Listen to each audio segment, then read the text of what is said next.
পবিত্র ঈদ উল ফিতরে ঘরমুখ মানুষের যাত্রা নির্বিঘ্ন করতে ছুটি আরও একদিন বাড়িয়েছে সরকার। আগামী 18 মার্চ নির্বাহী আদেশে সাধারণ ছুটি থাকবে। বৃহস্পতিবার 5 মার্চ সকালে সচিবালয়ে অনুষ্ঠিত মন্ত্রিপরিষদের সভায় এই সিদ্ধান্ত হয়। সভায় সভাপতিত্ব করেন প্রধানমন্ত্রী তারেক রহমান।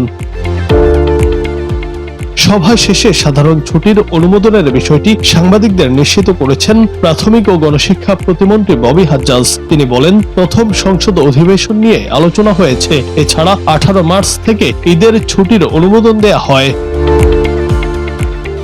চলতি বছর রমজান মাস 30 দিন ধরে 21 মার্চ ঈদ উল ফিতরের সাধারণ ছুটি নির্ধারণ করে রেখেছে সরকার। ঈদ উল ফিতরের আগে পরে 19 ও 20 মার্চ এবং 22 ও 23 মার্চ 4 দিন নির্বাহী আদেশে ছুটির ঘোষণা করা আছে।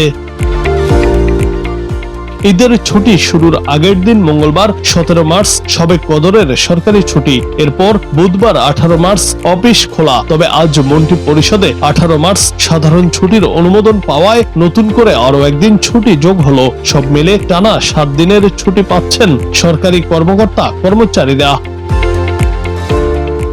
এদিকে ঈদের এই ছুটি শেষে 24 ও 25 মার্চ ছুটি ম্যানেজ করতে পারলে সরকারি কর্মকর্তা কর্মচারীরা টানা 12 দিনের ছুটি পাবেন। বৃহস্পতিবার 26 মার্চ স্বাধীনতা দিবসের সাধারণ ছুটির সঙ্গে 27 ও 28 মার্চ শুক্র ও শনিবার সাপ্তাহিক ছুটি রয়েছে।